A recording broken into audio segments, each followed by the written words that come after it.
오늘 은혜 받고 성취된 하나님의 말씀은 고린도후서 5장 14절에서 19절 말씀입니다. 고린도후서 5장 14절에서 19절 말씀 제가 봉독해 올리도록 하겠습니다. 그리스도의 사랑이 우리를 강권하시는도다. 우리가 생각한 건데 한 사람이 모든 사람을 대신하여 죽었은즉 모든 사람이 죽은 것이라. 그가 모든 사람을 대신하여 죽으심은 살아있는 자들로 하여금 다시는 그들 자신을 위하여 살지 않고 오직 그들을 대신하여 죽었다가 다시 살아나신 이를 위하여 살게 하려 함이라. 그러므로 우리는 이제부터는 어떤 사람도 육신을 따라 알지 아니하노라. 비록 우리가 그리스도도 육신을 따라 알았지만 이제부터는 그같이 알지 아니하노라. 그런즉 누구든지 그리스도 안에 있으면 새로운 피조물이라. 이전 것은 지나갔으니 보라 새 것이 되었도다. 모든 것이 하나님께로서 났으며 그가 그리스도로 말미암아 우리를 자기와 화목하게 하시고 또 우리에게 화목하게 하는 직분을 주셨으니 곧 하나님께서 그리스도 안에 계시사 세상을 자기와 화목하게 하시며 그들의 죄를 그들에게 돌리지 아니하시고 화목하게 하는 말씀을 우리에게 부탁하셨느니라. 아멘. 우리 다 같이 신앙 고백 드리도록 하겠습니다. 주는 그리스도시요 살아계신 하나님의 아들이십니다. 아멘. 우리 옆에 분들과 또 눈을 마주 보시면서 이렇게 축복의 인사를 하도록 하겠습니다. 또 눈을 바라보시고 꼭 눈을 바라보셔야 됩니다. 눈을 바라보시고 이렇게 축복의 인사를 하겠습니다. 강권하시는 예수 그리스도의 사랑을 체험합시다. 예수 그리스도의 사랑을 체험합시다. 아멘. 오늘 말씀을 통하여 정말 이 하나님의 예수님의 강권적인 사랑을 말씀을 통해 체험하고 또 응답받는 시간 되시기를 예수 그리스도의 이름으로 축복드립니다. 강권하시는 사랑이라는 말씀을 가지고 오늘 이 수요 예배 함께 나누도록 하겠습니다. 사도 바울이 고린도후서를 기록할 때는 주후 55년 또 57년경으로 바울이 3차 전도여행 중에 예배소에서 마게도니아로 가는 도중에 기록한 것으로 예측하고 보입니다. 당시 고린도 교회는 바울이 사도권에 대한 의심과 거짓 사도들의 침입으로 인해 혼란스러운 상황이었습니다. 이런 바울은 이런 상황 속에 자신의 사도직을 변증하면서 동시에 복음의 본질과 그리스도 안에서의 새로운 삶에 대한 교훈을 하고 있는 오늘 말씀이 본문 말씀입니다. 특별히 고린도후서 5장에서는 바울은 화목이라는 이 주제를 중심으로 그리스도 안에서 일어나는 근본적인 변화에 대해서 말을 하고 있습니다. 화목이라는 이 화목의 개념은 무엇이냐? 화목의 개념은 구약의 속죄 제도에서 시작되어 그리스도의 십자가 사역으로 완성된 하나님의 구원 계획의 핵심을 말하고 있는 것입니다. 하나님의 구원 계획. 그렇기 때문에 하나님께서는 우리에게 주신 이 복음이 완전하고 충분한 것입니다. 여러분들 어떤 점에도 의심하시기 바랍니다. 우리가 알고 깨달은 이 복음은 어떤 것에도 완전하고 충분한 복음임을 믿으시길 바랍니다. 그리스도 안에 있는 성도들의 삶이란 바로 이런 사실을 믿고 살아가는 것입니다. 이 복음 안에는 우리 인생에 필요한 것이 모두 다 담겨져 있기 때문인 것이죠. 여러분들 다른 것 찾지 마십시오. 우리의 환경과 우리의 어떠한 역경 속에서도 또 우리의 눈앞에 보이는 어떠한 문제 속에서도 다른 것이 아니라 정말 이 말씀, 정말 이 말씀을, 이 복음을 여러분들이 붙잡고 전진해야 하는 것입니다. 이 복음 안에는 모든 것이 있기 때문인 것이죠. 또 이 사실을 믿는 것이 바로 신앙생활이고 그리스도인의 삶이라는 것입니다. 99%를 믿는 것이 아니에요. 목사님 저는 99%까지 믿습니다 라고 하지만 99%를 믿는 것이 아니라 우리가 주어진 이 복음은 100%로 믿어야 하는 것입니다. 100%. 더 믿으면 좋다는 것이죠. 100%로 믿고 우리가 확신할 때 우리의 현장에 변화가 일어나고 하나님의 역사가 일어나는 것입니다. 예를 들어서 말씀드리면 여러분들의 요새 스마트폰이 너무나 많이 사용되고 있죠. 만약에 배터리가 1%가 남아 있다면 여러분들은 어떤 기분이 드십니까? 지금 여러분들의 배터리 상태가 1%가 남았다. 조마조마하겠죠. 왜 조마하겠느냐? 중요한 연락이 올 수도 있고, 또 여러 가지 정보 확인이나, 또 우리 어르신들은 유튜브 시청이나, 심지어 요새는 자동차 스마트키까지 이 스마트폰에 있기 때문에 불안할 것입니다. 그리고 불안하지 않는 분들은 정말 믿음이 좋으신 분들이죠. 아멘. 여기 계신 분들은 불안하지 않습니까? 저만 불안한 것 같습니다. 저는 불안할 것 같습니다. 1% 남으면 어떻게 해서든지 어느 장소에 가서 이 충전을 하려고 합니다. 그런데 이런 1%가 남아서 이 핸드폰이 남아 있을 때 우리가 이 충전기에 꽂으면 어떻게 되죠? 갑자기 충전이 되기 시작하면서 생명력이 돌아오게 되는 것입니다. 이것처럼 우리들의 삶 속에서도 오직 그리스도가 나의 모든 것임을 믿을 때 우리의 삶은 불안하거나 초조하거나 힘없는 삶이 아니라 생명력이 넘치는 삶을 살게 되는 것입니다. 전혀 불안할 것이 없습니다. 전혀 초조할 것이 없는 것이죠. 예수 그리스도의 그 권능으로, 말씀으로 우리가 힘을 얻으면 어떤 것에도 속지 않고 우리는 앞으로 전진할 수 있는 것입니다. 오늘 우리가 살펴볼 그리스도의 사랑도 바로 이런 것입니다. 이 그리스도의 강권하시는 사랑의 능력의 전력으로 충전될 때 우리는 화목하게 하는 복음 전파자의 삶을 살 수 있는 것입니다. 화목하게 하는 복음 전파자의 삶을 살 수 있는 것이죠. 아멘. 그래서 여기 계신 모든 성도님들은 강권하시는 사랑의 능력의 전력으로 100% 충전되시고, 또 다른 분들에게 충전해 주시는 귀한 전도자분들 한 분 한 분 되시기를 예수 그리스도 이름으로 축복드립니다. 그래서 저희들이 그리스도 안에 살아갈 때 우리에게 일어나는 가장 큰 변화가 무엇이냐? 우리의 인생의 중심이 바뀐다는 것이죠. 우리의 인생의 모든 중심이 바뀌는 것입니다. 모든 것이 나의 중심의 삶에서 오직 그리스도의 중심으로 성령 충만한 증인의 삶으로 변화되는 것입니다. 오직 그리스도의 중심에 오직 성령 충만의 삶으로 완전히 변화되는 것을 말하고 있는 것이죠. 오늘 본문 14절에도 보면 그리스도의 사랑이 우리를 강권하시는 도다. 우리가 생각한 건데 한 사람이 모든 사람을 대신하여 죽었은즉 모든 사람이 죽은 것이라고 말하고 있습니다. 이것이 무슨 말이냐? 다시 말해서 죄와 허물로 영원히 고통받다가 죽을 수밖에 없는 저희들을 예수 그리스도의 십자가의 보혈로 영원한 생명을 얻게 되었다는 것입니다. 영원한 생명, 너무 감사하지 않습니까? 예수 그리스도의 십자가의 사랑으로 영원히 죽을 수밖에 없고 영원히 고통 속에 있을 수밖에 없는 저희들이 이 새로운 영원한 생명을 얻게 된 것입니다. 다시 말해서 그리스도의 강권적 사랑으로 새로운 피조물이 되었다는 것이죠. 새로운 피조물. 오늘 본문 17절에 이렇게 선언하고 있습니다. 그런즉 누구든지 그리스도 안에 있으면 새로운 피조물이라. 이전 것은 지나갔으니 보라 새 것이 되었도다. 아멘. 새로운 피조물이 된다는 것은 이전 것을 수정하거나 개선하는 것을 말하는 것이 아닙니다. 그러면 무엇을 말하느냐? 옛사람의 모든 것을 십자가에 완전히 못 박아 버릴 때 일어나는 근본적인 변화를 말하고 있는 것입니다. 새로운 피조물은 개선되고 수정하는 것이 아니에요.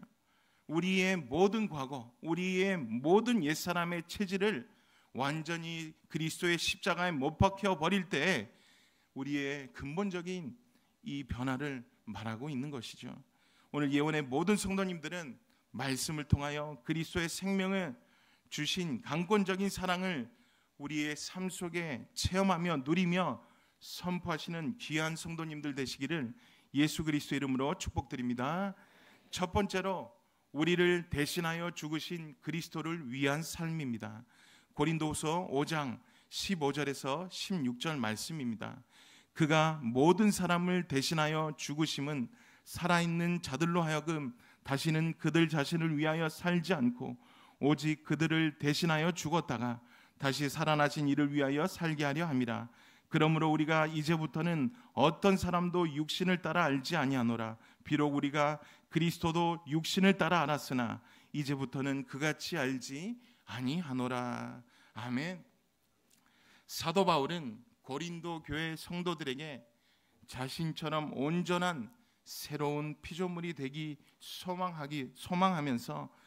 소망하면서 이 편지를 보낸 것입니다. 새로운 피조물이 되는 길은 다른 길이 아닌 것이죠. 우리를 대신하여 죽으신 분을 위해 사는 것이라고 고백하고 있는 것이죠.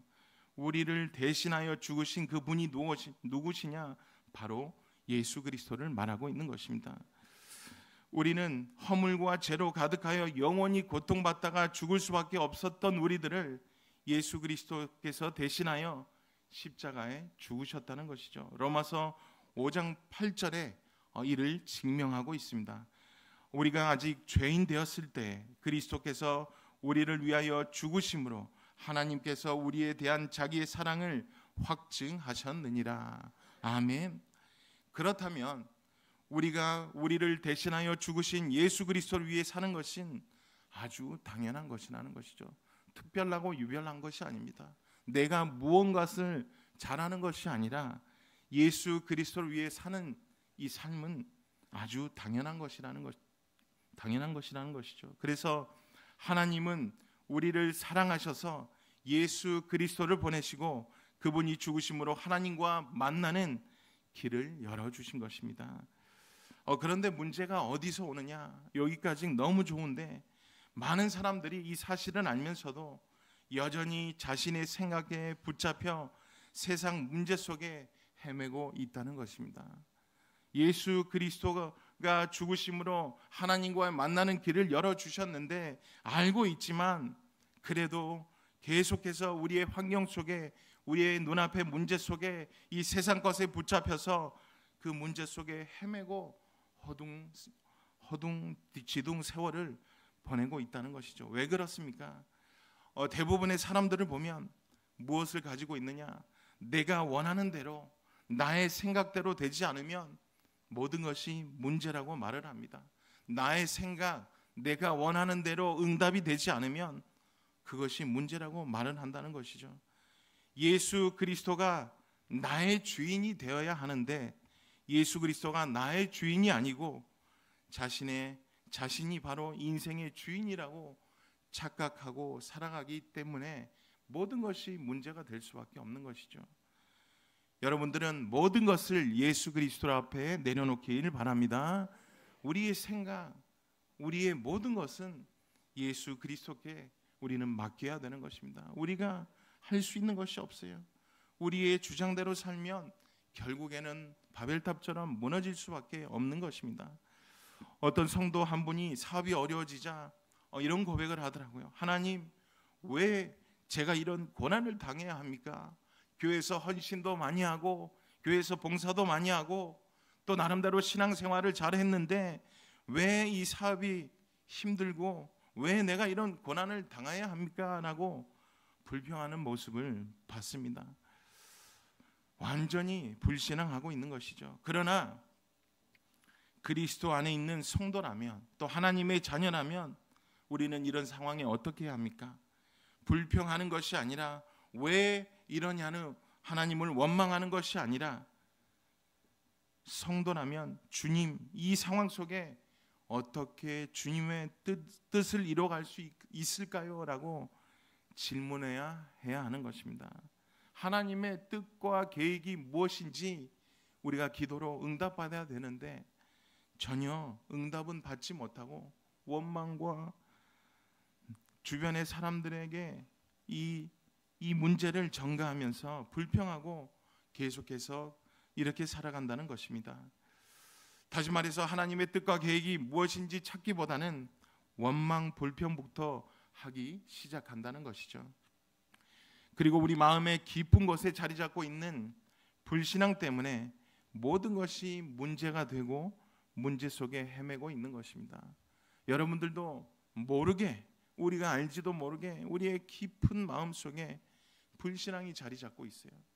그래서 조금만 잘 되면 너무 좋고, 조금만 안 되면, 내 생각대로 되지 않으면 모든 것이 문제고 불신앙이고 문제 속에 헤매고 있는 모습을 우리는 찾아볼 수 있는 것이죠.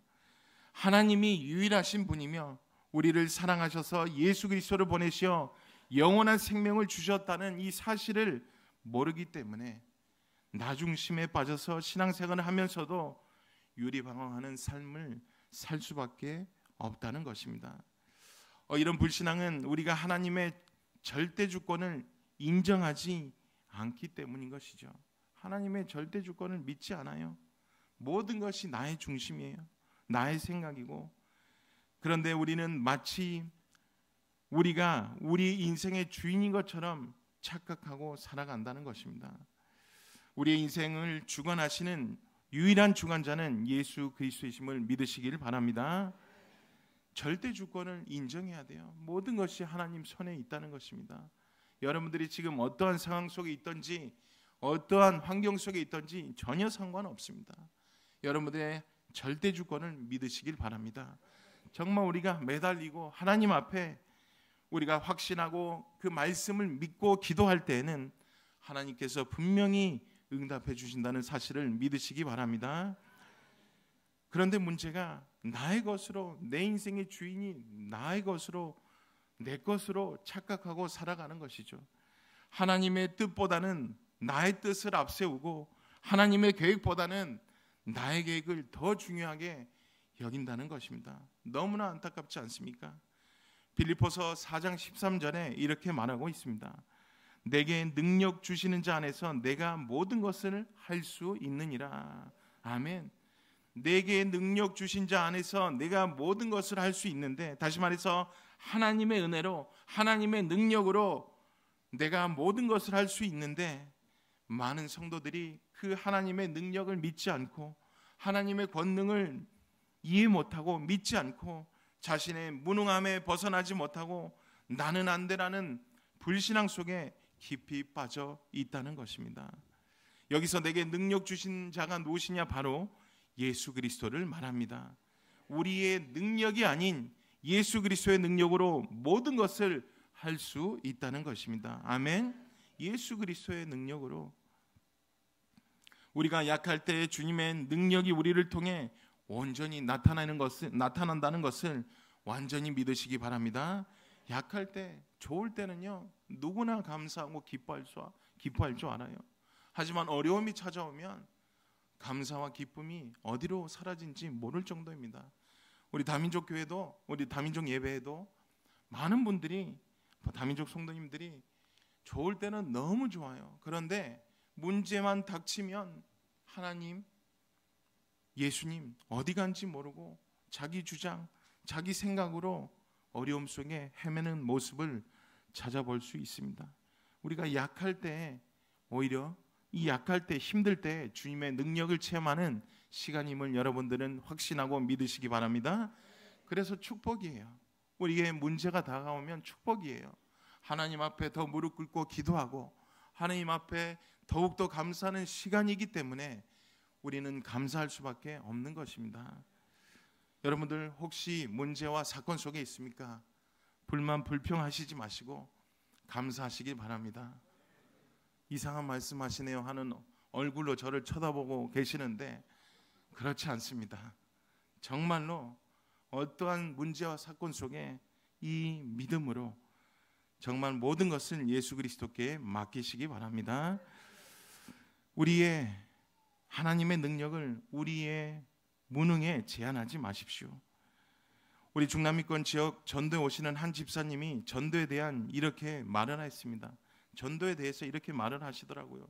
저는 목사님 말재주가 없어서 전도를 할 수가 없어요. 저는 언어가 되지 않아서 이 전도를 할 수가 없어요 라는 말을 합니다. 그러나 전도는 우리의 말재주가 아니라 성령님의 능력으로 되는 것을 믿으시기 바랍니다. 성령의 능력으로 되는 것이에요. 우리의 말재주가 아니에요. 우리가 말을 잘해서가 아니라 성령으로 우리는 모든 것을 할 수 있는 것입니다. 우리는 단지 그리스도 안에서 변화된 삶을 살면 되는 것입니다. 우리가 실제로 모세를 보아도 뭐라고 고백했죠? 나는 입이 뻣뻣하고 혀가 둔한 자라고 했지만 하나님께서 함께 하시니 이스라엘 백성을 애굽에서 인도해낼 수 있었던 것입니다. 아멘. 하나님의 능력을 믿으시길 바랍니다. 예언의 성도님들은 하나님의 무한하신 능력을 체험하며 믿는 시간 되시기를 예수 그리스도 이름으로 기도드립니다. 그리고 그리스도 안에 있다는 사실을 잃어버렸기 때문에 문제 속에 많은 사람들이 헤매고 있는 것입니다. 예수 그리스도의 안에 있다는, 여러분들은 예수 그리스도 안에 있는 성도님들입니다.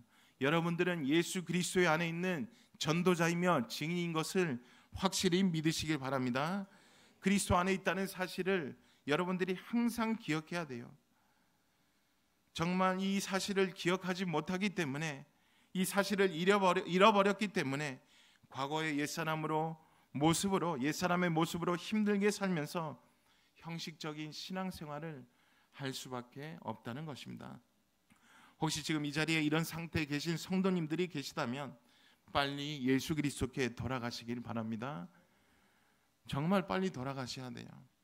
나중에 한 대 맞고 돌아가시지 마시고 빨리 돌아가시기 바랍니다.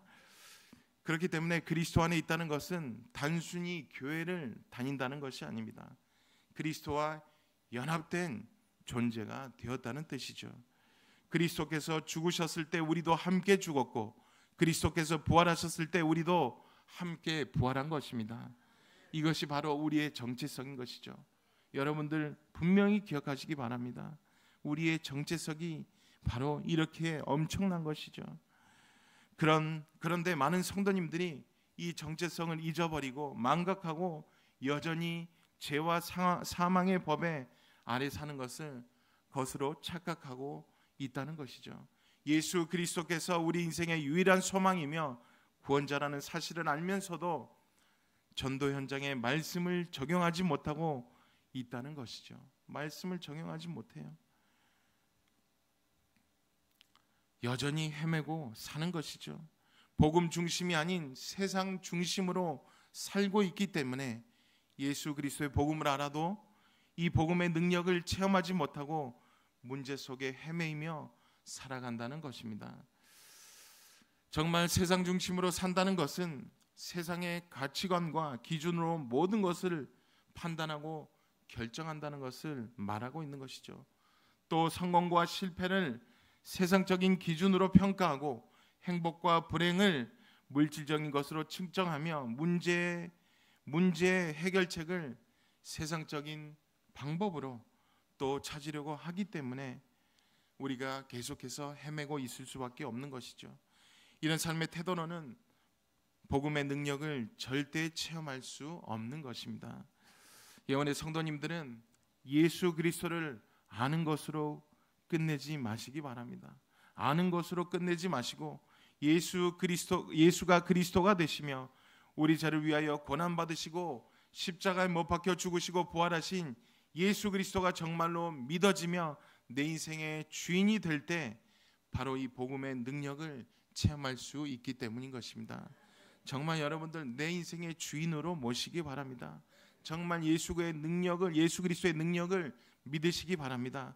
머리로만 아는 지식적인 믿음이 아니라 마음으로 확신하는 인격적인 믿음이 필요합니다. 그래서 예수 그리스도께서 나를 위하여 죽으시고 나를 의롭다 하시기 위해 부활하셨다는 이 사실이 나의 전 존재를 사로잡을 때 그때부터 복음의 능력이 나타나기 시작한다는 것을 분명히 잡으시고 믿으시기 바랍니다. 그래서 오늘 말씀을 통하여 예언의 모든 성도님들은 우리를 대신하여 죽으신 그리스도를 위한 삶을 살아가며 나 중심이 아닌 그리스도의 중심으로 새로운 피조물로 견고히 서시기를 예수 그리스도 이름으로 축복드립니다.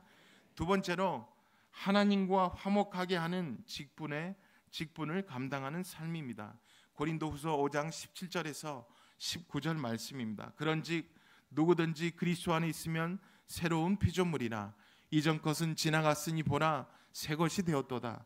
모든 것이 하나님께로부터 났으며 그가 그리스도로 말미암아 우리를 자기와 화목하게 하시고 또 우리에게 화목하게 하는 직분을 주셨으니 곧 하나님께서 그리스도 안에 계시사 세상을 자기와 화목하게 하시며 그들의 죄를 그들에게 돌리지 아니하시고 화목하게 하는 말씀을 우리에게 부탁하셨느니라. 아멘. 새로운 피조물의 본질은 하나님과 화목한 존재인 것입니다. 그리고 새로운 피조물로 변화된 사람이 해야 할 일이 무엇이냐? 화목하게 하는 직분을 감당하는 것입니다. 여기서 화목이란 단어는 원래 원수 관계에 있던 두 존재가 평안을 이루는 것을 말합니다. 인간은 죄로 말미암아 하나님의 원수가 되었습니다. 하나님의 거룩하심과 인간의 죄악됨 사이에서는 건널 수 없는 간격이 있었던 것입니다. 그런데 하나님께서 먼저 화목의 손을 우리에게 내미신 것입니다. 우리가 하나님과 화목하게 되는 것은 우리가 하는 일이 아닙니다. 다시 말해서 우리가 하나님과 화목하게 되는 것은 우리의 행위로 되는 것이 아니고 또 우리가 스스로도 할 수 없는 일이라는 것이죠. 오직 하나님이 손을 내밀 때 하나님이 화목하게 하실 수 있는 것입니다. 이것이 바로 우리에게 주신 은혜의 복음인 것이죠. 우리에게 주신 복음의 은혜. 우리가 하나님께 나아가는 것이 아니라 하나님께서 우리에게 오신 것이죠. 하나님 우리에게 오셨습니다. 우리가 하나님을 사랑한 것이 아니라 하나님이 우리를 먼저 사랑하셨습니다. 아멘. 하나님이 먼저 우리를 사랑하시고 하나님께서 구원의 길을 우리에게 주신 것이죠. 하나님께서 화목의 길을 열어주셨다는 것입니다. 이 모든 것이 하나님의 일방적인 은혜인 것을 분명히 믿으시길 바랍니다. 구약시대 대제사장들이 1년에 한 번 지성소에 들어가서 속죄 제를 드렸던 것처럼 하나님께서는 그 모든 제사의 완성으로 우리의 모든 죄를 씻을 화목의 제물로 하나님의 아들이신 예수 그리스도를 보내신 것이죠. 그것이 바로 하나님의 은혜이며 우리를 향한 하나님의 크신 사랑인 것입니다. 아멘. 감사하지 않습니까? 구약의 모든 제사는 예수 그리스도의 십자가 제사를 예표하는 것이었습니다. 수많은 양과 소가 제단에서 피를 흘려 죽었지만 그것들은 완전한 속죄를 이룰 수 없었습니다. 오직 하나님의 어린 양이신 예수 그리스도만이 우리의 모든 죄를 완전히 속할 수 있었던 것입니다. 아멘. 사도 바울을 한번 보십시오. 예수님을 영접하기 전 그의 삶을 보면 예수 믿는 자들을 잡아다가 옥에 가두고 핍박하는 자였습니다. 사도행전 8장 3절에 이렇게 기록하고 있습니다. 사울이 교회를 잔멸할 새 각 집에 들어가 남녀를 끌어다가 옥에 넘기니라. 한마디로 그리스도인들의 원수였던 것입니다. 그는 자신이 하나님을 위해 열심히 일한다고 생각했지만 실제로는 하나님의 교회를 핍박하는 자였던 것이죠. 그의 열심은 올바른 지식에 근거한 것이 아니었다는 것입니다. 그는 율법에 대해서는 흠이 없다고 자부했지만 정작 율법의 완성이신 예수 그리스도는 알지 못했던 것입니다. 하지만 다메섹 도상에서 부활하신 예수 그리스도의 만남을 통하여 원수의 자리에서 예수 그리스도를 통해 하나님과 화목하게 되었습니다. 그래서 하나님과 원수된 많은 사람들에게 복음을 전하며 예수 그리스도를 믿고 영접하게 하고 하나님과 화목하게 하는 직분의 역할을 감당한 것입니다. 정말 여러분들도 이 직분을 감당하시기 바랍니다. 바울의 변화는 실로 극적이었습니다. 교회 핍박자에서 교회를 세우는 자가 되었고 그리스도의 원수에서 그리스도의 종이 되었으며 복음의 방해자에서 복음의 전도자가 된 것입니다. 이런 변화는 오직 하나님의 은혜로 가능한 것이죠. 마치 탕자가 하나님께 돌아온 후 다른 잃어버린 형제들을 찾아 나서는 것과 같습니다. 화목의 은혜를 체험한 자는 반드시 다른 사람들도 그 은혜를 누리게 하려고 하는 것입니다. 정말 여러분들이 이 예수 그리스도의 은혜로 우리가 구원을 받았으면 정말 여러분들도 이 예수 그리스도의 사랑을, 이것을 모르는 모든 분들에게 선포하시길 바랍니다. 우리가 잃어버린 아들과 같았지만 아버지께 돌아온 후 이제는 아버지의 마음을 품고 다른 잃어버린 어린 양을, 영혼들을 찾아 나서는 것을 말하고 있는 것입니다. 탕자의 비유에서 아버지는 탕자가 돌아오기를 기다리고 있었습니다. 그리고 멀리서 오는 아들을 보자마자 달려가서 목을 안고 입을 맞추었습니다. 이것이 바로 하나님의 우리를 향한 마음인 것입니다. 정말 돌아오기를 기다리고 있습니다. 여전히 기다리고 있습니다. 여러분들이 그 돌아오도록 이 말씀을 선포하시기 바랍니다. 이 복음을 현장에서 선포하시기 바랍니다.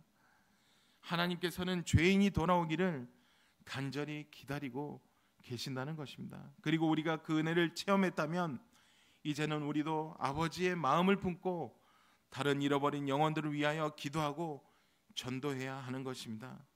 한마디로 그리스도의 복음으로 인생의 근본이 변화되었다는 것입니다. 인생의 근본이 예수 그리스도 안으로 변화된 사람은 현실과 문제 속에 머물러 있지 않고 하나님의 계획을 알고 예수 그리스도를 전파하는 전도자의 삶을 살게 되는 것입니다. 아멘. 정말 인생의 근본에 변화되시기 바랍니다. 인생의 근본이 변화되었다는 것은 단순히 행동이나 습관이 바뀌는 것을 말하는 것이 아닙니다. 그러면 무엇을 말하느냐? 인생의 목적과 방향이 완전히 달라졌다는 것을 말하고 있습니다. 이전에는 자신의 행복과 성공을 위해 살았다면 이는 하나님의 영광과 하나님의 나라를 위해서 완전히 바뀌는 삶을 말하고 있는 것입니다. 하나님의 나라의 확장을 위해서 이 복음을 선포하는 전도자로 변화되어야 되는 것이죠. 이전에는 받는 것에만 관심이 있었다면 이제는 주는 것에 관심이 있게 되었다는 것입니다. 정말로 전도자의 삶을 실천하면 내 능력으로 이 사역을 감당하는 것이 아니라 하나님의 능력으로 성령님께서 함께 하시는 축복을 주신다는 것을 믿으시기 바랍니다. 우리가 능력으로 구하는 것이 아니라 하나님께서 항상 우리와 함께 하시며 나의 모든 필요한 것을 공급해 주시고 채워주신다는 이 사실 또한 여러분들 믿으시기 바랍니다. 방금 말씀드린 것처럼 전도와 또 이 선교는 우리의 힘으로 하는 것이 아닙니다. 우리의 지혜로 하는 것이 아닙니다. 성령의 능력으로 하는 것입니다. 성령님께서 사람의 마음을 감동시키고 성령님께서 복음을 깨닫게 하시며 성령님께서 회개하시는 것을 말하고 있는 것입니다. 그렇기 때문에 우리는 단지 성령님의 도구로 쓰임 받으면 되는 것입니다. 그래서 우리 전도의 결과에 대해서도 우리가 염려할 필요가 없다라는 것입니다. 나가십시오. 모든 것을 주관하시는 분이 바로 하나님이시기 때문인 것입니다. 통진 지역에 전도 현장에 한 권사님이 오셨습니다. 처음에는 저는 전도할 용기가 없어요 라고 또 고백을 하시더라고요. 이랬던 권사님이 매일 기도하면서 전도자의 마음으로 사람들을 대하기 시작하는 모습을 보게 되었습니다. 그랬더니 자연스럽게 복음을 전할 기회가 생기고 성령님께서 역사하시는 것을 체험하게 되었습니다. 그 권사님은 지금 뭐라 하시냐? 전도할 용기가 없어요 했던 분이 지금은 전도는 하나님께서 하시는 일이고 우리는 단지 하나님의 도구일 뿐이라고, 하나님의 능력으로 하는 것이라고 고백을 하시며 담대히 복음을 전하고 있는 모습을 찾아볼 수 있습니다. 정말 이것이 바로 화목하게 하는 직분을 감당하는 삶의 모습인 것이죠. 여러분들도 정말 이 화목하게 하는 직분을 감당하시기 바랍니다. 우리의 능력이 아니라 하나님의 능력으로, 우리의 지혜가 아니라 하나님의 지혜로, 우리의 사랑이 아니라 하나님의 사랑으로 많은 불신자들을 섬겨야 되는 것입니다.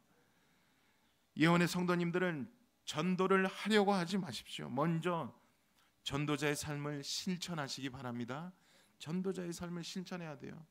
제 주위에 보시면 이제 운동을 해야지 한 권사님이 계시는데 맨날 아파서 힘들어하세요.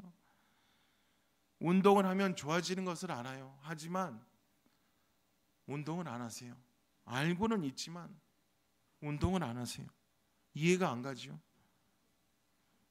내가 이 방법을 알고 있는데도 그 방법을 알고 있어도 하지 않는 거예요. 우리가 이 말씀만 선포하기만 하면 영혼 구원의 역사가 일어나는데 전혀 실천을 하지 않아요.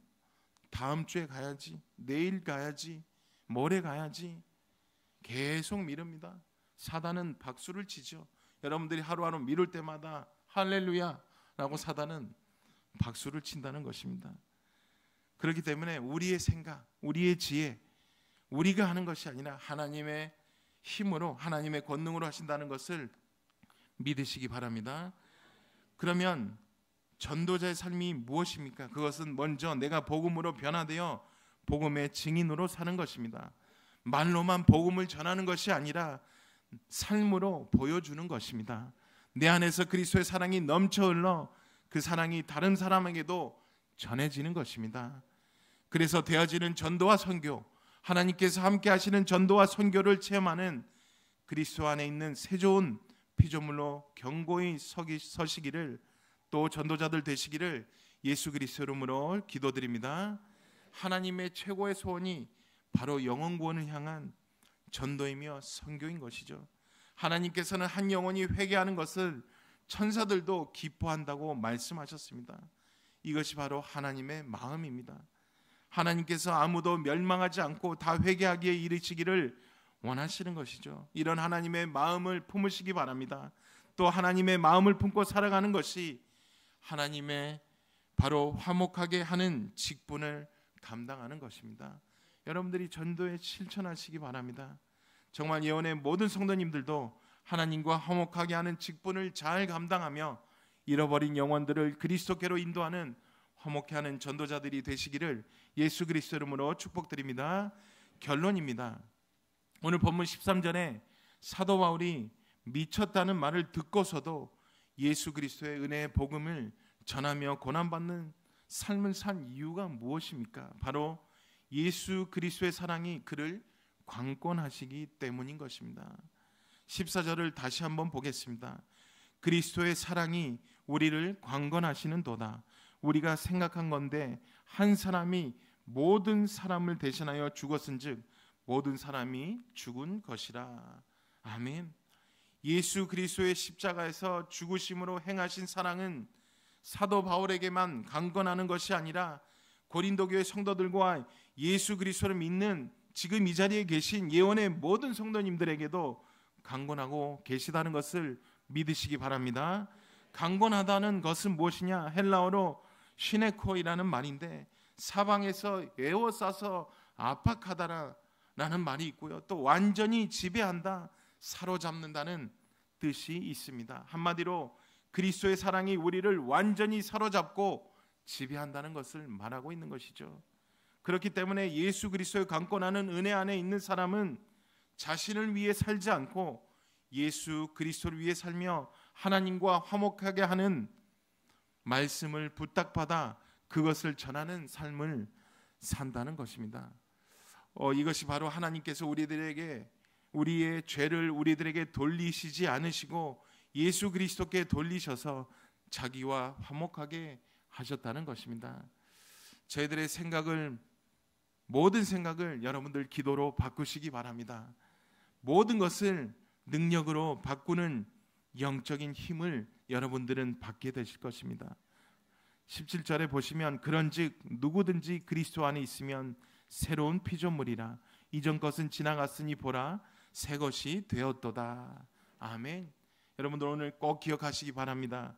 그리스도 안에 있으면 새로운 피조물이라는 이 사실을 먼저 깨닫고 저희가 있는 모든 현장에 우리를 대신하여 죽으신 예수 그리스도의 복음을 선포하는 귀한 전도자분들 되시기를 바랍니다. 그래서 예언의 모든 성도님들은 예수 그리스도의 사랑에 강건되어 새로운 피조물로서 하나님과 화목하게 하는 전도자의 삶으로 살아가는 은혜를 누리시기를 예수 그리스도 이름으로 축복드립니다.